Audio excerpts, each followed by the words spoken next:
What's going on, everyone? My name is Under the Radar, and welcome back to Facecam. Yeah, shout out to that, right? Finally, I have my desk set up to where I can actually use Facecam again. If you didn't know, I got a new desk. It's an electric, rising desk.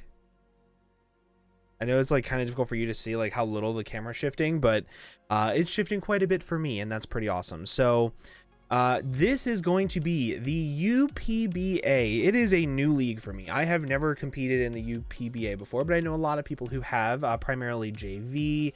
I believe Mario was in it. I believe Shay, Q, a bunch of my friends, Jack, I believe Jack is the creator of the league. A lot of really amazing people. I typically don't link everybody's link down in the description below because I don't, if I'm not a fan of certain people, I tend to not want to put them in my description at all. But for the most part, everybody seems really chill in the UPBA. So I'm going to go ahead and I'm going to drop everybody's links down in the description below. If you can go ahead and follow every single one of them, that'd be great, or subscribe to them. It would be really cool. You'd get to follow up with the season, you'd get to have a good time, and I think that we will have a good time here. And also, you're probably going to see me fiddling with my little pen. This is my weighted pen. It's like my little fidget toy that I always am spinning and being super super fidgety with. So let's talk about the draft first. It is a 22-man draft. It is the most I have done in Gen 8. I did a 24-man in Gen 6 in the NPA. I ended up winning a season and making it to semifinals in another. Or no, semis? Yeah, I think it was semifinals because I lost to T-Train, who had Magearna. Broken ass Magearna. Yeah, so a lot of people in this league, a lot of people, and I expected to get sniped a lot, but the way that I prepare for a draft is I create a draft plan and I build the entire draft and I stick by that draft as much as possible. Reason being, I have done drafts where I haven't stuck to the plan that I wanted, and then whenever I ended up starting the draft and I didn't plan anything out, I had a team that was very, very weak to a bunch of different things. I had a lot of edge quake weaknesses. I didn't have a really good water switch in because the bulky waters that I wanted got taken. I didn't have a lot of things. I didn't have the bulk that I needed in order to feel comfortable with the draft, but I also didn't have the offense I needed. It was just a bunch of bulky pivots. And I ended up not doing very well. I did that actually in APA low tier the season after I won. I ended up not getting a single win because I just wasn't happy with the team. It was a bunch of bulky pivots, didn't have the offense I needed, made a lot of transactions, still didn't have the offense that I needed, and it just wasn't a good time. So I do not have fun whenever I don't plan a draft. It ends up making it miserable for me. So I planned out an entire draft, and I had the 5th pick overall. Now, I knew which Pokemon I was going to get first overall just because there was nothing really in the top tiers that I haven't tried yet this gen, aside from one that always seems to be very scary, and that is Garchomp. I ended up picking Garchomp round 1, pick 5, because I wanted an offensive threat that could be a bulky pivot if needed. I wanted something that could be a reliable stealth rocker if needed. I wanted something that could be a setup sweeper that my opponents would have to prep for in massive amounts.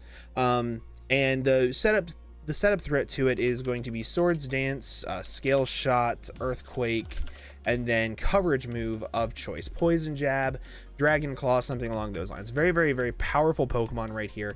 And its stats mean that it outspeeds base 100s, which is really important. And then it also has really good bulk in 108 and 95. So pretty much had everything I wanted. And at this point in time, I knew exactly how I wanted the team to be built. I wanted to draft a bunch of Pokemon that forced my opponents to prep in a certain way. And if you don't know what I mean by that, I mean, I want them to look at my team and say, okay, I have to bring my bulky water. I have to bring my bulky ground. I have to bring my bulky fairy. I have to bring my bulky dark. I have to bring this. I have to bring this, and limit their offensive pressure that they can bring versus me, or else my offensive threats would just go to town on them. And that's whenever I came up with the idea for this team. Now, 2nd pick rolls around, and I hadn't been sniped yet of the entire draft that I built, which was pretty phenomenal. I hadn't been sniped by a single thing, and I was down between 2 Pokemon that I wanted. I wanted a Spectrier to force my opponents to bring bulky darks and bulky normals, or something that the team was kind of sort of centralized around, that if I didn't get it, I was going to be very, very, very, very pressured in a lot of different ways, and that was Gothitelle. Gothitelle with Shadow Tag specifically. So this is kind of what I wanted to build the team around. I wanted to have a bunch of Pokemon that force people to prep, but I can trap anything. So not only can they no longer run a berry to live a super effective hit from a coverage move of my team, they have to run a Shed Shell, so I can't trap it. And now they're no longer able to check the offensive threat that they would normally want to be checking. So that was a really big problem that I noticed early on in this draft that I wanted to have. I kind of had to make the choice whether I wanted Spectre or whether I wanted Gothitelle, and I ended up choosing Gothitelle. And because the people above me, like, of course it was the big four that went above me, like Mew, Lando, what were the four? Lando, Mew, Urshifu Single Strike, Dragapult. Is anybody else shocked? No? Yeah, I didn't think so. And I kind of expected the person who took Urshifu Single Strike, if I didn't pick Gothitelle, they would, because Gothitelle plus Urshifu Rapid Strike is just a stupid offensive combination, but Urshifu plus Gothitelle is also a stupid combination. He can U-turn, drop in Gothitelle, trap the fairy or whatever they're trying to take a hit from with their team for, and then just kill with Gothitelle. And then they don't have leftovers and they can't take a Wicked Blow into a Poison Jab or a coverage move from like Expert Belt Urshifu, or they run Shed Shell and don't get trapped, and then they can't do it anyway. So it is very pivotal that I had to pick Gothitelle here for the remainder of the draft for what I wanted. So, and of course the person who got Urshifu did in fact get Spectrier. So it was super annoying, but I did end up rebuilding the entire draft, and I kind of came up with a new mon that I hadn't used yet the last time I used this Pokemon was back in X and Y. I used this Pokemon in an X and Y doubles league, so it has been quite literally 6 years since I have used this next Pokemon that I drafted, and that Pokemon is going to be none other than Keldeo. Now, reason why I went Keldeo, because this Pokemon also forces just as much prep as Spectrier does. You pretty much have to bring your water resist, or you have to bring your fighting resist. And the really good thing about Keldeo is it forces a lot of bulky waters to be mixed defensive, because a lot of Pokemon, they're not able to take let's say 2 Specs Hydro Pumps along with 2 Specs Secret Swords, or 2 Specs Secret Swords and 2 Specs Aura Spheres. They're not able to do both of them, and it does actually get Aura Sphere this gen, which is phenomenal. So this Pokemon, I wanted to have a special threat that was a big problem for people to prep for, and I wanted something that since Spectre got taken, I wanted something that could gain me momentum. And because this is in fact a 22-man league, there was not much left in the top tier, so I went with Keldeo. I ended up just pulling it like as quickly as I wanted to, and I just didn't even think about it, and I figured I could make up for it. So as the rounds went on, these next 2 rounds quite literally made me want to gash my eyes out, because I got sniped of literally everything under the sun that I wanted. I got sniped of Vaporeon. Shocker, I wanted Vaporeon. I got sniped of Comfey in round 4. I got sniped of... what else did I get sniped of this round? I was considering Thundy to go with Keldeo and then just going super like offensive crazy. That got taken in round 4. Vaporeon... Nidoking was another one I was considering. That got taken around 4. Milo was the bulky water that I was considering over Vaporeon for a little bit. That got taken around 4. Jellicent got taken in round 4. Yeah, just so much got taken in round 4, and it absolutely killed me. And I came to the realization that with this team, I needed to have good hazard support. I needed to have good ways of getting up hazards, whether it be stealth rocks, whether it be spikes, whether it be T-spikes. I needed to have good ways of getting up hazards, and I also wanted to have a good way of getting them up offensively and defensively, so I ended up going with in pick 4 Roserade. Now, I realize that I'm starting to turn this into a Ben draft. My buddy General Tarheel, he will draft Garchomp and Roserade, and one of the other Pokemon, actually I think the next Pokemon that I drafted, yeah, he would draft these every single round, every single league if he could, similar to how I am with Vaporeon. So with this Roserade, I do get a lot for the team. I get a decent speed tier at base 90. to where I didn't hit anything close to that now. So base 100s have to run Jolly versus me. I am now at a point where I can get up Spikes, T-Spikes, and Stealth Rocks all within 4 Pokemon. I have really good momentum in Keldeo because the only thing that really stops it from pivoting is Water Absorb Mons. And on top of that, Bulky Waters and Bulky Fairies for these two are like 2 of the big offensive checks. This thing can nuke them. Now, I kind of want to talk a little bit real quick about something that I look at when building that nobody else does and I don't understand it. So let's take Keldeo, for example. It is a phenomenal example. Keldeo is hard-walled by water types. Not hard-walled. It is checked by bulky water types. So what a lot of people say... Sorry, I'm trying to get this new league card so that way I don't have a crap stadium anymore and I can have one without the fans in the stadium.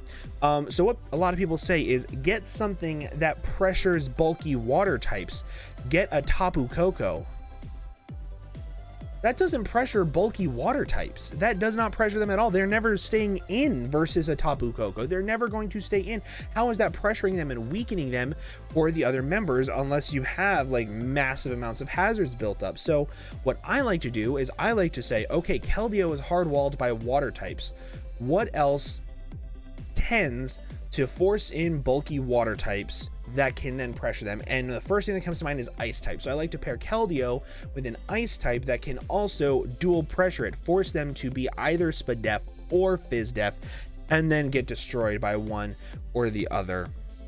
So I do not agree with that mindset of get an electric type, get a grass type with Keldeo because it can nuke the water types. They're never staying in versus them. So this Pokemon is here mainly to be able to late game clean, break through a specific other typing that I really want to break through, or to pressure the other bulky typing that I'm going to want to be able to break through. So that I will go on to in a little bit. But that is kind of the mindset with Roserade. I wanted a really reliable spiker. I really like Roserade as a Pokemon. Base 125 is stupid. Like this special attack stat is stupid combined with Keldeo 129 and then Garchomp 130. Like I have really good offense right now, which is, in my opinion, really important in Wi-Fi. So now that I've got this offensive core kind of sort of started with a trapping aspect, I wanted a little bit of bulk. Now the bulk that I wanted,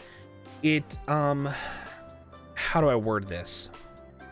I wanted bulk that was just as much of a pressure to build for and a pressure to bring stuff for as my offense. So I had to kind of sort of be a little careful with the bulk that I ended up getting, but I actually didn't end up getting a whole lot of bulk outside of Gothitelle and Registeel. So Registeel I wanted because it's another reliable stealth rocker. I don't ever have to bring rocks on Garchomp because I can bring rocks on my Registeel all the time. It's phenomenal. On top of that, this thing gets Iron Defense Body Press, which is one of, if not the most annoying sets, and the only thing that can really stop this thing is a Ghost type because you can't Body Press it. But a Ghost type is one of the few typings that I'm actually a little bit hard to break right now. So I have to keep that in mind whenever moving forward. But these 5 right here are pretty much 5 that I can staple on any single week, and I can do really well with them just because of the offensive pressure that they all put on, the defensive pressure, the Gothitelle trapping aspect. It's going to force my opponents to prep a lot just for these 5 mons. So at this point, whenever I had Registeel, I believe this is when everything kind of sort of... No, I got one more pick, I think, and then everything started to go downhill. But Registeel, it's super standard. Just a really big wall. It is a wall, and that is about it. But I'm not going to go over everything that it does. Iron Defense, Body Press, Stealth Rocks, Iron Head, Toxic, Earthquake. It's very self-explanatory. So the other big key to this team that I wanted whenever I was drafting is I wanted to draft Zoroark. Because if I want to be able to play mind games with my opponent, I want to be able to trap in their Pokemon with my Gothitelle, I want to be able to do it with Zoroark. I want to be able to disguise my Zoroark as Keldeo, force in the Ghost or the bulky Psychic types, hit him with a Night Daze, hit him with a Dark Pulse, hit him with a Knockoff, absolutely nuke them, or click U-turn, drop in my Gothitelle, set up on them, and destroy the team. So that is really what I wanted. And it was at this point that I knew how I wanted the rest of the draft to go, but I got sniped a lot. and I ended up making it work. So with Zoroark, I ended up really liking the offense that this thing has, along with another base 105, 120, and another 105 speed tier. So now I have a lot of things that are over the base 100 speed tier, which is really important in my opinion. We have something that almost hits 110, and then we have something that hits 90. So we have that really good speed tier range from 110 to 90s have to run Jolly, and that's a really big thing for me. I mean, it's not that big of a deal because I don't think speed tiers matter all that much, but for people that do look at speed tiers, it looks nice to them. So Zoroark, I wanted to have it specifically for the illusion ability. I wanted to be able to disguise it. I wanted to be able to break it with Nasty Plot, SD. I wanted to be able to pivot with it. I wanted to be able to, you're going to have some trick shenanigans. I wanted to have a lot of different options with Zoroark, and Zoroark gave me literally everything I wanted. And now I've got 6 Pokemon that are phenomenal together that I don't even need my last 6 that I ended up drafting, because I did draft a 12 Mon draft. That's also something. It was up to 12 Mons, and anytime that they say up to something, I have to get the max. I have to get the max. I do not believe in the top 6 Mons being like super good and then just filling in it from there, because like it gets really easy to prep for. So now at this range, I started to get sniped of a lot. Did I? Or was it next? So I can't remember.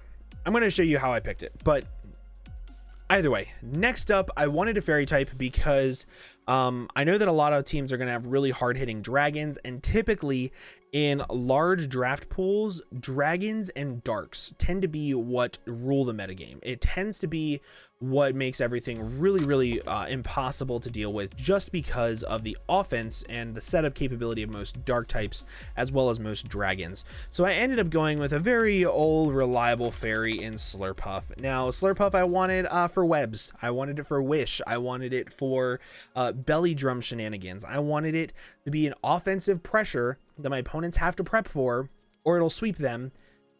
Or I wanted them to like have to prep for the really annoying bulky Slurpuff that I pretty much stalled out somebody with in EWT. So this fits with the team of forcing my opponents to bring something for it, otherwise they lose to it.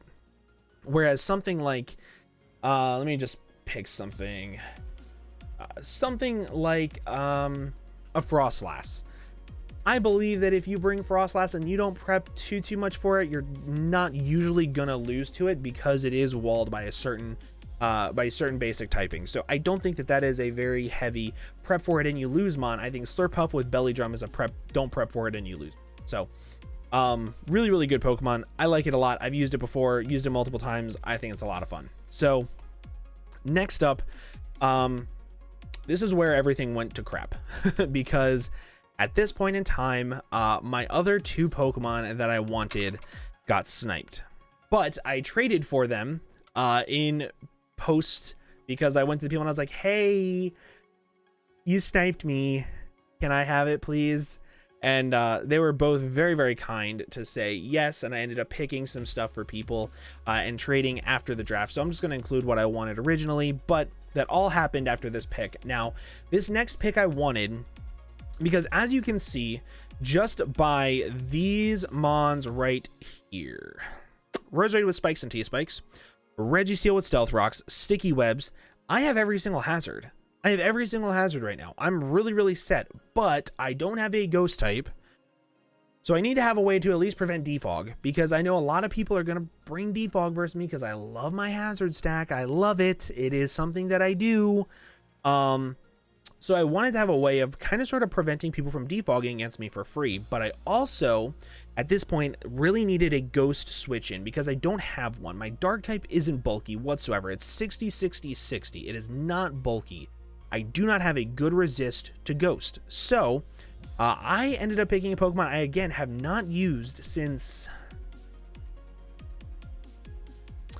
X and Y, maybe. And that is going to be Braviary. Braviary, I remember using it back in the X and Y doubles league because I wanted to have a bird spam Pokemon. And back in X and Y, bird spam was like the best because you had Talonflame, Braviary, Staraptor. They were like the big cojones of the they were the massive. They were Insane. Loved it. Also, do you guys like my hair like not gelled back? Do you like it kind of like with this center part type thing going on? I don't know if I like it or not, but either way, I wanted this thing for Defiant and I wanted it for Sheer Force because a lot of people think that this thing kind of sort of got hurt by the return nerf. But with Sheer Force and Crush Claw, it's actually still really, really strong. It actually gets access to close combat, gets set up in agility and bulk up, it gets roost, it gets defog. It's a really, really good utility mon, and with 175-75 and heavy duty boots now, it's actually really, really good at being a bulky Pokemon too. And I have Garchomp, which is a phenomenal electric switch in. I have Registeel, which is a phenomenal ice switch in. I have Keldeo, which is a good ice switch in. I have a lot of ways of protecting this thing on the bulky side as well as the offensive side, but it gives me another pivoting mon. So I have U-turn Braviary, I have U-turn Zoroark, and I have flip turn on my Keldeo. I really thought Gothitelle got teleport. I could have sworn it got teleport, but you know what, maybe I'm on crack. So yeah, so that's kind of where that went, and now we're rounding out the team with the final 4 picks, and I have, let's see, 23 points, and I spend them all. Now, there are a couple of things that this team is missing. This team is missing the 2 central aspects to the team that I wanted. Those 2 central aspects being, I'll go after them one right after another. Regieleki and Regidrago. I wanted to get dual Regis this game. This was the start, like the plan from the very start. Once I picked Garchomp, Gothitelle, I knew I wanted these two combined with Zoroark, because these two are phenomenal. You are now forced to bring your Fat Fairy. You are forced to bring your Fat Electric type. You are forced to have a way of switching into dark types. Typically it's going to be your fairy type, but this thing gets Sludge Bomb. Really good way of pressuring it. You are forced to bring a really fat water in order to check Keldeo. That's 4 things. 4 things. Because your Fat Fairy, it cannot be a Spadef Fairy to take Keldeo, but also take on hits from Garchomp, or you have to bring your grass type for Garchomp. That's 5 things that you have to bring in order to check all of the big offensive threats on my team, not even counting Gothitelle, not counting Registeel, not counting Slurpuff or Braviary. So that is 5 typings that every single week my opponent's going to look at and be like, man, what do I not prep for? What do I not bring? Because I need to bring some sort of win condition myself. And that is what the name of the game was this entire draft, was drafting these 2 Pokemon with everything else. Now, I kind of want to go on a little bit of a rant about Regieleki because I've seen some really stupid things said, like I too love being 1v1'd by Sandshrew, something Kurt said. And like, that is probably the dumbest thing I've ever heard that man say, because he's so smart, and that's what pisses me off about it, because like, everything can be 1v1'd by something. Like, I too like being 1v1'd by a Mamoswine. I too like being 1v1'd by an Alolan Muck. I too like being 1v1'd by a Synchro Noise Vaporeon. Well, Synchro Noise isn't in the game anymore. But you get the picture. Like, everything is 1v1'd by something. The whole point of it is to build to where you're able to beat the things that can beat the rest of your team. So it's so frustrating seeing so many people talk down about these 2 Pokemon whenever they're so good, and they're typically cheap. They're a little bit more expensive than they should have been in this league, but I love them, so I'm going for it. Regieleki, blistering fast, base 200. I can outspeed Choice Scarf 110s while staying modest, 105s by staying modest. Phenomenal. I don't even need to worry about Choice Scarfers anymore because I have this amazing threat.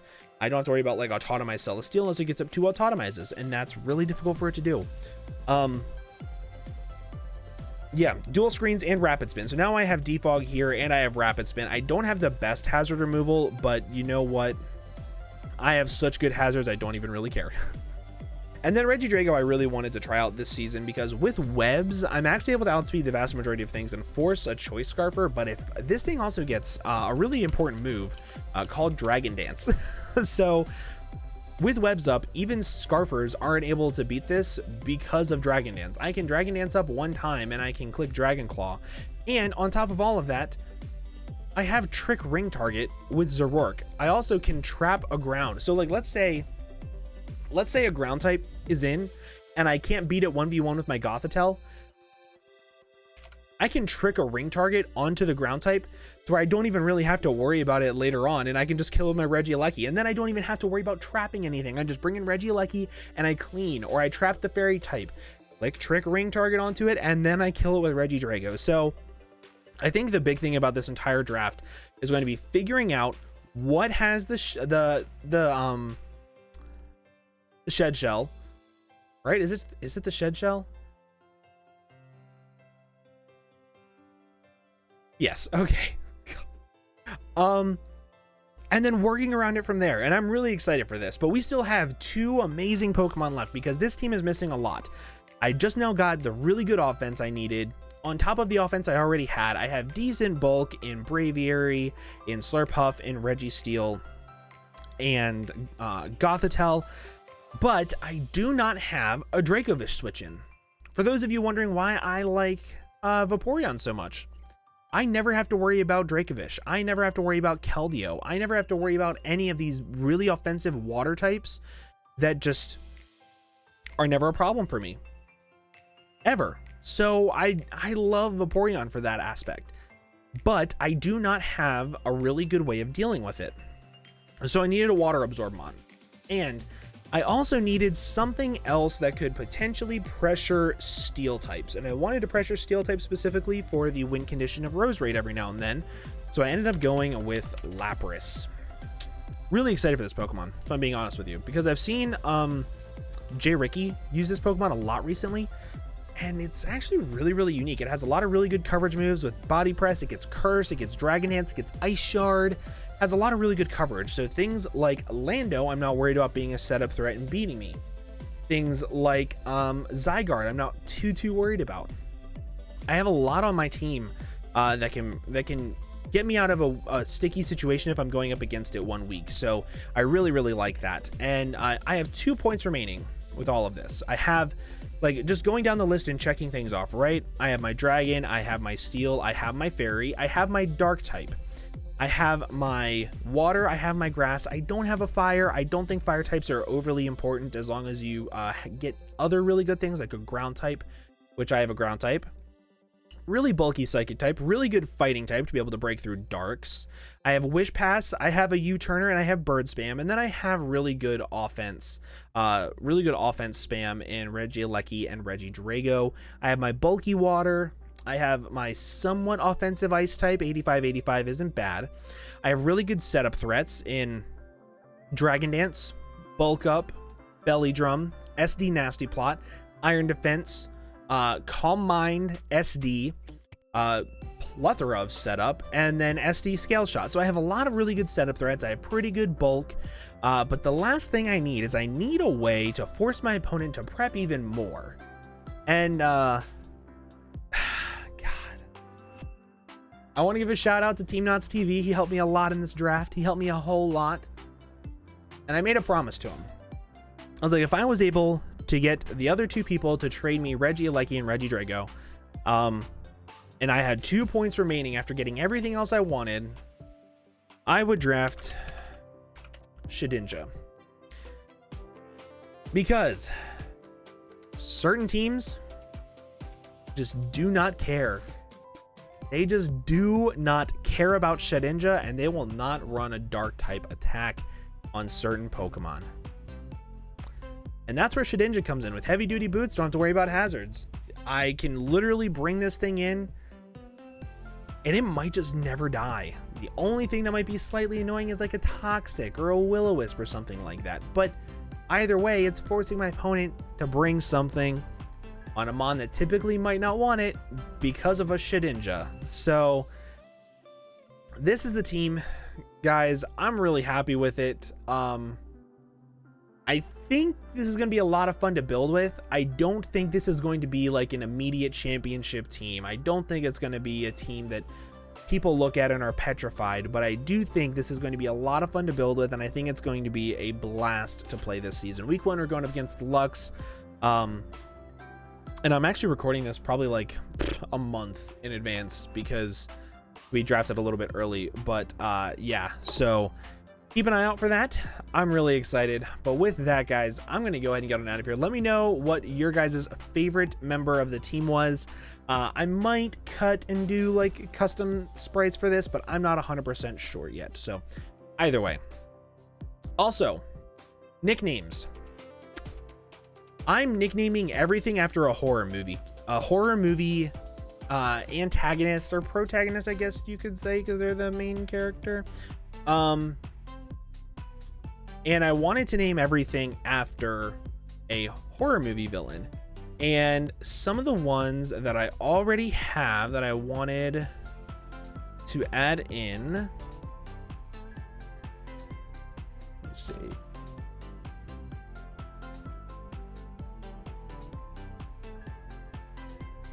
Man, Billy and I talk a lot. It's great. Okay, so for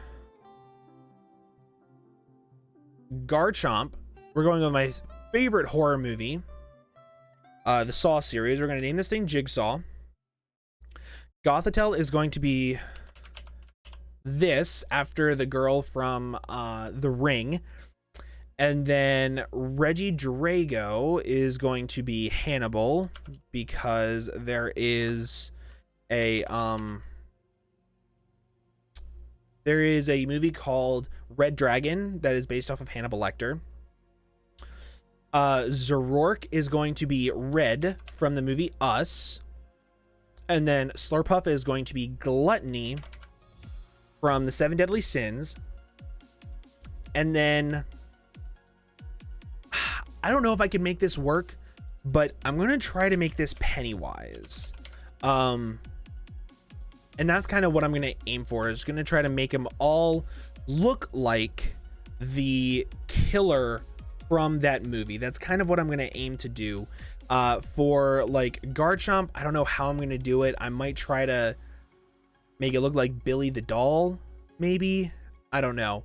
But either way, I'm going to try my best to do something very fun with this. I want to name them all after horror movie villains or killers. So if you guys have any horror movies that you think any of these would be really cool to represent, just let me know down in the comments below, and I will try to get them to work. But with that, I'm going to go ahead and get on out of here. I hope you guys have a phenomenal day. Make sure you guys subscribe, please. I typically don't say that in my videos, but please subscribe if you guys are new, and I will see you guys in the next video. Bye-bye.